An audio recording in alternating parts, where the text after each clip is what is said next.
Quando ser bom não basta. Stephen Brown. Primeira parte. Liberdade e graça.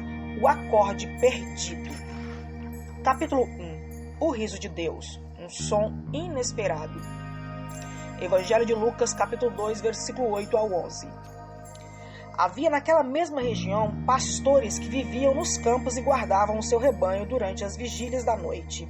Apareceu-lhes um anjo do Senhor, e a glória do Senhor os cercou de resplendor, e foram tomados de um grande temor. O anjo lhes disse: Não temais, eu vos trago novas de grande alegria, que o será para todo o povo. Na cidade de Davi vos nasceu hoje o Salvador, que é Cristo, o Senhor. Há algo faltando na família de Cristo.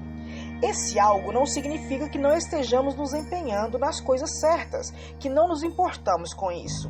Esse algo não quer dizer que ignoramos os mandamentos de Deus ou que sejamos infiéis a Cristo ou que nos tornamos apóstatas. Passo muito do meu tempo viajando e o que eu tenho notado é que, com raríssimas exceções, o povo de Deus tem agido como deveria. Mas ainda assim falta algo. Ninguém fala sobre essa carência, mas todos sabemos o que é. A maioria de nós age de comum acordo, como se não houvesse nada, e prefere que não haja seminários ou reuniões acerca do assunto. Mas mesmo assim continuamos cientes do problema, e na hora em que não estamos ocupados e agindo de maneira correta para com Deus, um vazio nos assalta. Falta alguma coisa. Está faltando alguma coisa nas nossas conferências, nas nossas igrejas e, pior do que tudo, em nossa vida. Muitas vezes na minha vida julguei saber o que é que faltava. Achava que se fôssemos mais santos, Deus faria muito mais na nossa igreja. Então, eu pregava e ensinava sobre a santidade e tentava vivê-la da melhor forma possível. Conseguimos mais santidade, mas ainda faltava algo. Eu me perguntava, isso é tudo que há? Será que deveríamos nos abrir para receber sinais e milagres? Eu lia tudo sobre estas coisas e me empolgava. Começamos a ter cultos de cura em nossa congregação, e Deus, em sua infinita misericórdia e amor, nos deu respostas maravilhosas às orações. Mas algo ainda continuava faltando, e a mesma pergunta permanecia na minha cabeça.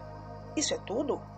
Algumas pessoas me diziam que eu precisava ser batizado no Espírito. Apesar de não gostar dessas palavras, elas faziam sentido. Afinal, o Espírito Santo podia dar poder, e poder era por certo o que faltava, e era aquilo que precisávamos. Eu tentei, realmente tentei. Eu orava e pedia a Deus que me desse tudo aquilo que Ele tinha para mim. Então, finalmente, fui aceito no meio daqueles que eram cheios do Espírito Santo.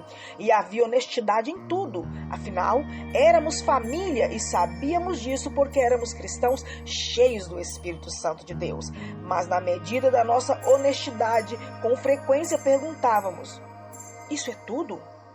Talvez o ingrediente ausente fosse a doutrina. Eu me tornei um calvinista dos 5 pontos e aprendi a recitar a confissão de Westminster de trás para frente. E me tornei puro na doutrina ao pregá-la e ensiná-la. Mas muitas vezes eu via a mesma pergunta nos olhos daqueles que caminhavam lado a lado comigo na pureza da doutrina. Isso é tudo? Quem sabe, se dessemos ênfase aos pobres e sem terra, ou mesmo às obras missionárias e programas mais dinâmicos de evangelização, ou nos empenhássemos no crescimento da igreja, talvez aí estivesse a chave de tudo. Eu tentei todas as formas.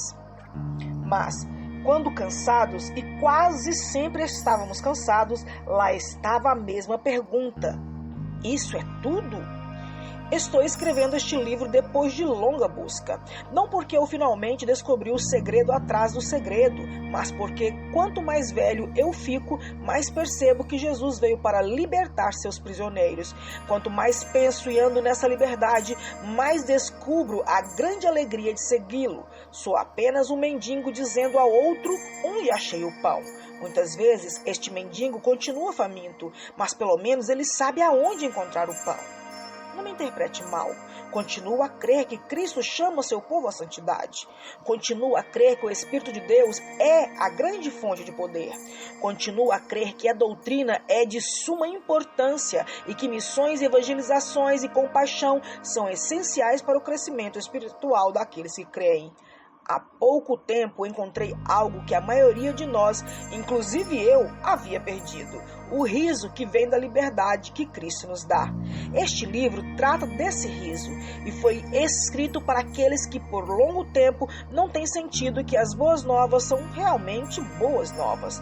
Tenho um segredo a partilhar com você.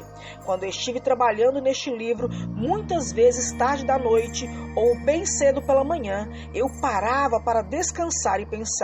E naqueles momentos de quietude, quando o barulho da máquina de escrever cessava e não havia ninguém para me interromper, eu conseguia ouvir o riso.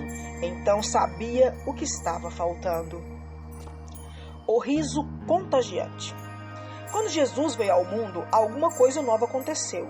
De fato, tudo era tão maravilhosamente novo que as pessoas quase a perderam.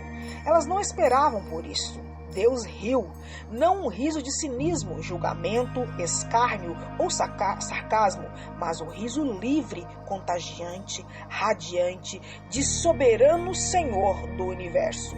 Nós não esperávamos que Deus risse dessa forma. Esperávamos que ele se zangasse, porque sabíamos que ele tinha razões de sobra para irar-se. Esperávamos que ele trouxesse justiça à injustiça do seu mundo, porque sabíamos que ele era um Deus justo. Esperávamos que ele limpasse tudo para começar de novo. Ninguém o culpava. Esperávamos grande luz, fúria, intimidação e uma amostra amedrontadora de poder. Isto nós teríamos entendido. Mas riso? Ninguém esperava por riso livre, gentil, de aceitação e amoroso. A encarnação de Cristo é exatamente isto, e quando nós não a vemos assim e a proclamamos de uma outra forma, então nos desviamos do ponto principal. Você deve estar lembrando de Lucas, capítulo 4, quando Jesus ensinava na sinagoga de sua própria cidade. Depois de haver lido uma porção do profeta Isaías, ele declarou: "Hoje se cumpriu esta escritura em vossos ouvidos." Permita-me citar Isaías, capítulo 61, do versículo 1 ao 3. O Espírito do Senhor Deus está sobre mim, porque o Senhor me ungiu para pregar as boas novas aos pobres. Enviou-me a restaurar os contritos de coração, a proclamar a liberdade aos cativos e a abertura da prisão aos presos, a apregoar o ano aceitável do Senhor e o dia da vingança do nosso Deus, a consolar todos os tristes e ordenar acerca dos tristes de Sião que se lhe dê ornamento de cinza, óleo de alegria por tristezas, veste de louvor por espírito angustiado. Eles serão chamados árvores de justiça, plantação do Senhor, para que ele seja glorificado. Por milhares de anos, homens e mulheres têm se perguntado se existe um Deus. Se existe, como ele é? Será que ele se importa conosco? Será que ele nos ama? Ele é um monstro? O que ele quer? Ele nunca vai se revelar? Será que ele se alegra com a nossa dor? Onde ele está? Porque ele não nos diz o que quer? Então vem o riso de Deus. No princípio era o Verbo, e o Verbo estava com Deus, e o Verbo era Deus. Ele estava no princípio com Deus. Todas as coisas foram feitas por meio dele, e sem ele, nada do que foi feito se fez. Nele estava a vida, e a vida era a luz dos homens. A luz resplandece nas trevas, e as trevas não prevaleceram sobre ela. O Verbo se fez carne e habitou entre nós. Vimos a sua glória, a glória como do unigênito do Pai, cheio de graça e de verdade. Evangelho de João, capítulo 1, do versículo 1 ao 5 e o versículo 14.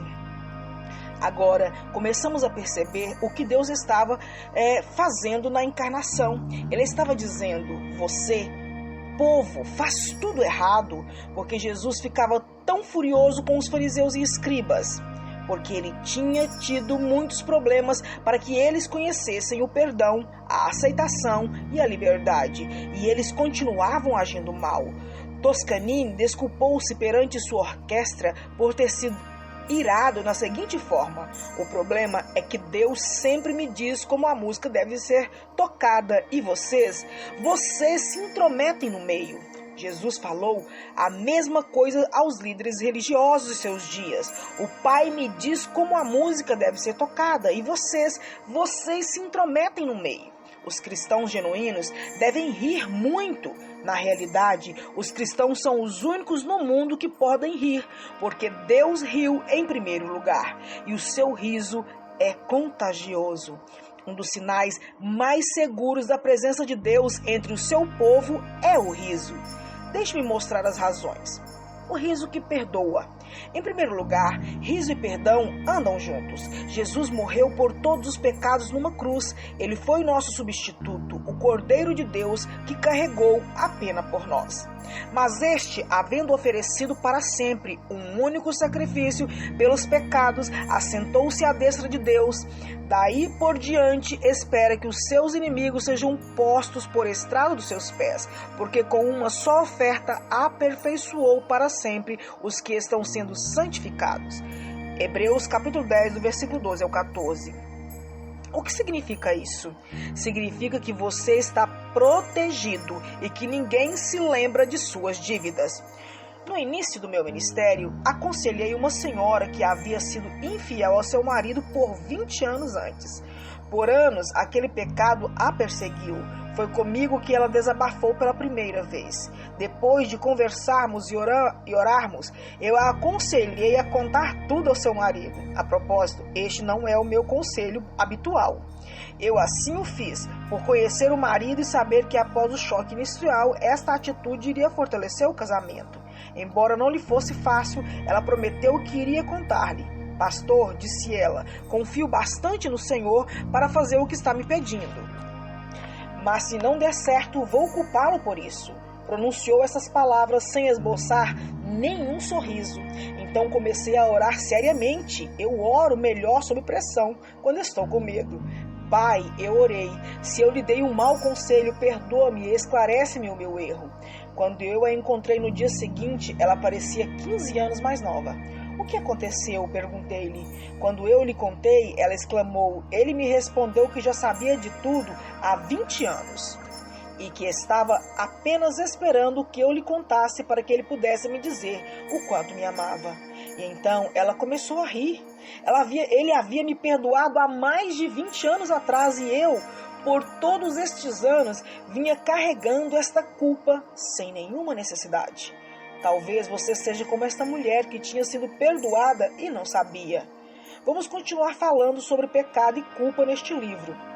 Mas por ora, permita-me sugerir que você se chegue ao Pai e conte-lhe o seu pecado. Com certeza você ouvirá o que ele já disse a muitos outros. Filho, você não sabe que eu já lhe perdoei? Lembre-se bem que o riso que você ouve vem do povo de Deus que já foi perdoado. O riso motivador.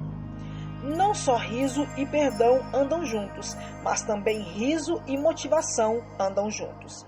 Você pode não acreditar, mas de todo o coração eu desejo ser um servo de Cristo, bom e fiel. Tenho certeza que você também o quer. Depois de 25 anos como pastor, descobri que o problema da igreja não é porque as pessoas não queriam ser boas, mas porque elas, apesar de terem esses desejos, não conseguem. Quando falo da liberdade e graça, como Deus destruiu a maldição da lei, as pessoas dizem que estou entrando num terreno perigoso. Steve, elas dizem, se você continuar falando assim, os cristãos vão abandonar as igrejas e fazer aquilo que querem. Isto é bom. Haveria muito mais fidelidade se os cristãos fizessem o que têm vontade. Nunca ouvi nenhum cristão dizer, agora que estou perdoado, posso agir da pior forma possível. É claro que esse tipo de cristão existe em algum lugar. Já li a respeito deles em alguns livros e ouvi falar deles em alguns sermões, mas simplesmente não consigo encontrá-los. Talvez exista um assim. Se você conseguir encontrá-lo, diga-lhe que pare de agir desta forma, pois está causando grande dano.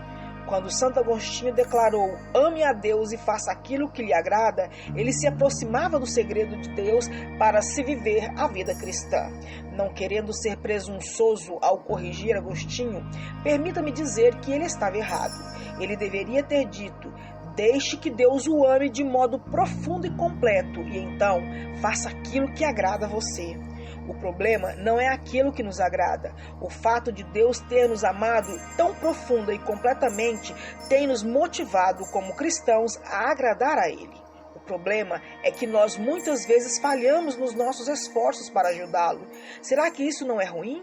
Não, isso é bom. Jesus exclamou: bem-aventurados que têm fome e sede de justiça, porque serão fartos. Deixe-me mostrar-lhe um princípio. Antecipar uma realidade prometida é um passo à frente para gozar esta realidade.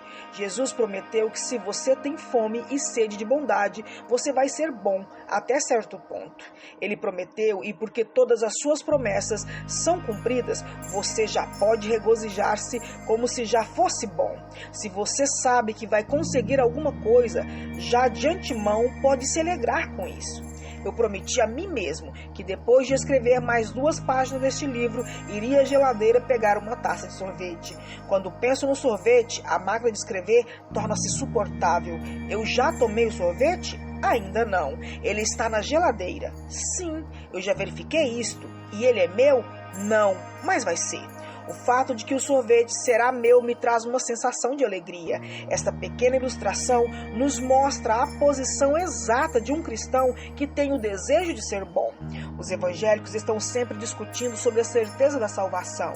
Uns dizem que a única maneira de ter certeza de salvação é perseverar na obediência, e à medida que obedecemos, nós saberemos que pertencemos a Cristo. Os detentores dessa visão em particular chamam-na de salvação pelas obras. Outros dizem que podemos descansar nessas promessas que Jesus nos deu quando fomos salvos, que diz: eu aceitei o dom da salvação quando este me foi oferecido de graça, e Deus não mente, portanto sou salvo. Os detentores dessa visão chamam-na de crença fácil. Outros ainda dizem que nós não podemos ter certeza da salvação. Tudo o que podemos fazer é esperar e continuar lutando. Quando o jogo terminar, Deus nos dirá se fomos ou não salvos. Os detentores desse ponto de vista chamam-no de salvação bem me quer, mal me quer, bem me quer, mal me quer. Permita-me, com humildade, argumentar. O modo como podemos ter certeza da salvação é verificar e saber se desejamos obedecer a Deus. Por favor, não estou querendo dizer que você tem que obedecer a Deus 100% o tempo todo, mas que você tem de querer fazer isso. Se você quer obediência, você tem salvação. As Escrituras dizem: amados, agora somos filhos de Deus, e ainda não se manifestou o que havemos de ser. Mas sabemos que quando Ele manifestar, seremos semelhantes a Ele, porque assim como Ele é, o veremos. E todo que nele tem esta esperança purifica-se a si mesmo, como também Ele é puro. Você entende o que João quis dizer? Ele diz que a confirmação da salvação não reside na constatação de que você seja semelhante a Jesus Cristo agora, mas na esperança de que você se torne semelhante a Jesus no céu. Quando João nos dá uma promessa futura de sermos semelhantes a Jesus, isto é, obediente, nosso desejo para que alcancemos esta promessa não apenas nos assegura a salvação, mas é a motivação, isto é, purifica-se a si mesmo em direção ao cumprimento dessa realidade. Falaremos sobre isso de novo, mas por enquanto, o riso que podemos ouvir é o riso especial, que tem sido motivador da bondade. Uma vez que a fome antecede a comida e a sede antecede a água, um desejo de bondade antecede a sua realização. Riso vitorioso. Em terceiro lugar, não apenas o riso anda junto com o perdão e a motivação, mas riso e vitória caminham juntos. Estou escrevendo essa parte numa segunda-feira depois do domingo, em que os Houston Oilers bateram os Miami Dolphins de 39-7. Todos esperavam que o Miami vencesse e, em vez disso, sofreu a maior derrota em 9 anos. Meu amigo Edwin Pope, o editor dos esportes de Miami Herald, escreveu a respeito do péssimo desempenho do zagueiro do Miami, Dan Marino. Marino, o homem que, dizendo com sinceridade, perdeu o jogo, deve estar arrasado física e mentalmente. Ele é o ritmo e o coração do time. Ninguém vai conseguir vencer se Marino não conseguir. Ele é o início de tudo. Ele é o único capaz de mudar o quadro. Eu observei Marino arrasado, envergonhado, entristecido, sendo entrevistado depois do jogo. Você, na sua vida cristã, já se sentiu como Marino? Apesar das várias tentativas e do desejo de ser melhor, você falhou? Talvez você até tenha desistido de tudo e tenha dito a si mesmo: eu nunca conseguirei acertar. É provável que eu nem seja um cristão. Regras e regulamentos são os meios que Satanás encontra para lembrar aos cristãos de suas falhas. Pior ainda, regras e regulamentos são a razão por que nós falhamos. Permita-me mostrar-lhe um segredo maravilhoso, o segredo básico deste livro. De fato, se você conseguir se apropriar dele, você não precisa ler adiante. Quando a vitória não é o objetivo principal, então ela se torna realidade. C.S. Lewis fez uma conferência intitulada O Anel Interior, onde fez referência ao fato de que quando queremos fazer parte do grupo do momento, fazemos tudo para alcançar nossa meta. Ele sugere que esqueçamos a meta final e nos concentremos em outra coisa qualquer. Vejamos o que ele escreveu. A indagação do anel interior quebrará o seu coração, a menos que você o quebre. Mas se você quebrá-lo, verá um resultado surpreendente. Se nas suas horas de trabalho você faz do trabalho em si o seu fim, você verá que acabará sendo reconhecido como o melhor da sua área e então terá a vitória. Em outras palavras, a vitória é sempre um benefício extra junto às outras coisas. Você pode aplicar este princípio a muitas coisas da vida. Mas, como este livro trata da liberdade, deixe-me mostrar como ele pode atuar nessa área. Santidade e retidão compõem o desejo de todo cristão. Muitos dizem: eu vou ser santo e reto, mesmo que morra. E é isto o que acontece na maioria dos casos. Mas aqui está a parte empolgante de tudo isso. Você já conseguiu santidade e retidão através de Cristo. Quando você defronta com o Pai, Ele o enxerga através do sangue de Jesus, seu Filho, reto e santo. Você foi justificado perante Deus por causa da cruz. Na verdade, você não tem que tentar arduamente ser santo e reto. Agora você é livre para errar e muito mais que isto, livre para permitir que Jesus o ame para que você possa amá-lo também. Você inicia um relacionamento, não entre um criminoso e um policial, mas entre um pai amoroso e seu filho. Quando você aproveita este relacionamento, algo maravilhoso acontece. Você descobre que a santidade e retidão vem logo atrás. Mesmo sem o saber, você está num processo de crescente santidade e retidão. Esta é a mensagem. A obediência não leva à liberdade. A liberdade leva à obediência. Você pode perder a liberdade e até a sua obediência, se essa mensagem for deixada para segundo plano. O que você vai ler aqui não tem nada a ver com vitória ou obediência, mas sim com liberdade. Não vamos tratar de sistemas, mas da pessoa de Jesus que proclamou: se o Filho vos libertar, verdadeiramente sereis livre. Evangelho de João, capítulo 8, versículo 36. Anos atrás, o livro The Anatomy of an Illness, Anatomia de uma Doença, relatou a história de um homem que foi curado de câncer rindo.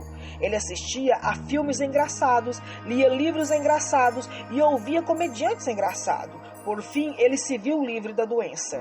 Este é o modo como o povo de Deus também pode se sentir bem. Se você prestar atenção, você vai poder ouvir e rir o riso da liberdade, o riso dos redimidos.